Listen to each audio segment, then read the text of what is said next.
All right, so we're at home. Cooking It's out. Sunday fun day. Sunday fun day. It's our favorite day of the week. It's nice out, sunny day. We're at the pool. We're at the pool. I'm barbecuing. I love the barbecue. It's like one of my favorite things to do. Tarah loves it when I barbecue. Yeah. So we're having like a little lunch. You know, we're gonna barbecue dinner as well. But first, we're gonna have hot dogs and hamburgers before the main meal, right? Right. Now, and which is carne asada tacos. Yeah, we're having hamburgers and hot dogs at like 2 or something, right? So I go out. Tara's prepping inside. We've already gone swimming. I cook the hot dogs on the flat top. I did not cook them on the barbecue, so it doesn't have that barbecue charred. It has that flat top, like a skillet feel to it. But it is outdoors. And so I bring. It sounds so stupid. I bring the hot dog to Tara. She's at our outdoor table, which we love. It's a place for our family to sit and have a nice meal. I hand her hot dog, and I automatically look at her, and it's like I served her a pile of crap. She looks at it and she is instantly crestfallen. Okay, so let me share now. So I usually don't eat hot dogs. I probably eat hot dogs if I'm at a Dodgers game, a Cubbies game, or maybe once a year at our house. But when I do eat a hot dog, I love it like blackened on the charcoal grill. Like it's my favorite thing. And so that's what I was expecting. Like, oh, EJ knows I love this. Like, it's very rare that I eat hot dogs. And I'm just thinking all this, like, it's not even a thing. Because I've said it before and whatever. And so, and our 17-year-old is sitting at the table with us, right? Okay, there's moments before this that are important for me. Okay. So I give her it. I can tell she's disappointed. I ask her what's going on. She tells me. She's like, she didn't ever say why. She asked me, why didn't you cook it the other way? And I was like, I didn't even really think about it. I just turned it on. And then I go back. And so we have this interaction 3 times in a row. Like every time I reapproach, she asks me again, how could you have cooked it this way? And then I'm like, I'm sorry. Like, I wish I would have done it. I really apologize. I'll do it that way next time. I go away. I come back. She says, I just still don't understand. And so like the first time I was like not triggered. I was just like, okay, like, shoot, I should have done it the other way. I know she prefers that. The second time I was like, okay, I think this might be a thing.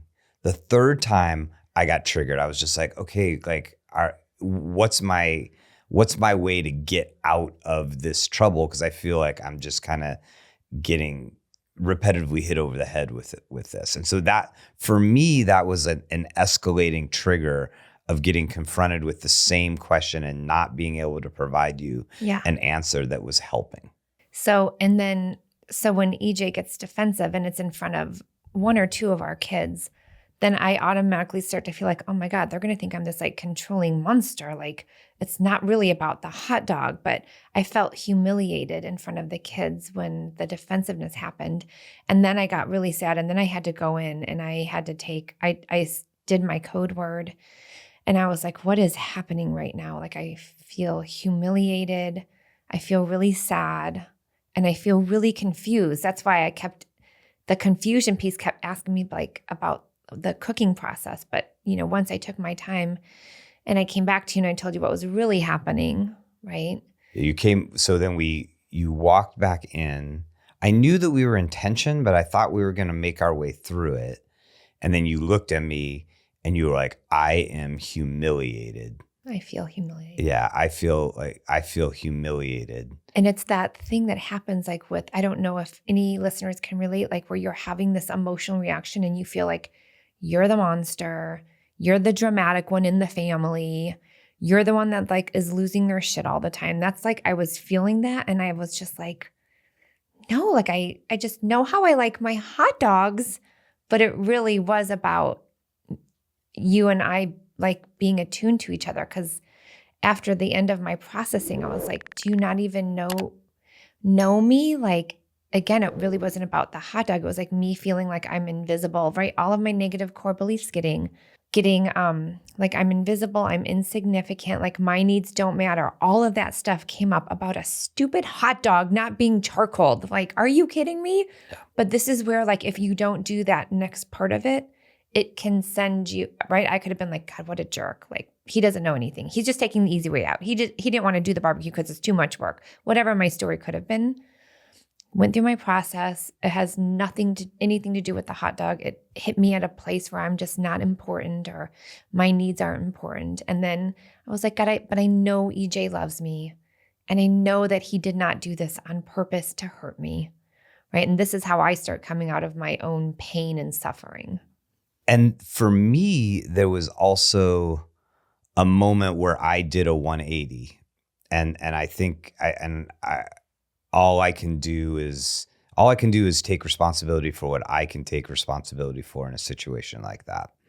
And it was when you walked back in and you told me you felt humiliated, I got just how upset you were. I thought you were just like annoyed and frustrated with me. And I got like, oh, this is one of those moments where she is really deeply triggered.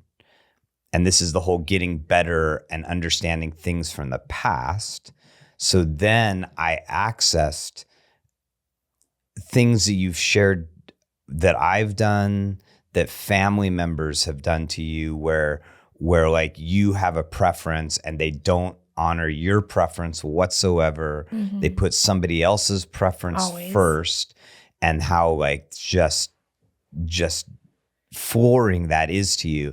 And I, in that moment, I was probably a little over the top, because I feel like I was almost like begging you to like know like that I was like sorry and it wasn't my intent, and that you have every right to feel the way you feel. But I completely abandoned any of my own like, sort of whatever easy defensiveness around like, it's just about a hot dog, get over it, come on, like don't ruin the day.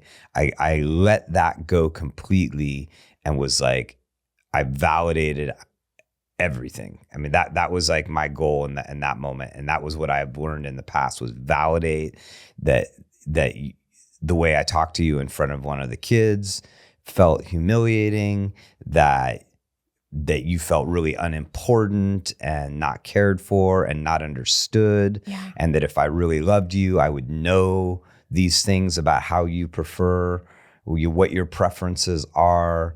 And so I went all in on letting you know that, while also trying to give you space, because you were like, I'm not ready yet. Yeah. And that's the thing, like in this situation where I was the triggered one, it's not just for you to like make it better. Like I have to figure out, right, what this trigger was. I have to be compassionate towards you. And I have to go through that process in order to repair it for both of us. So we both have work to do in these moments. And you letting go of your defensiveness then allows me to not feel like the dramatic one. And it just feels safe.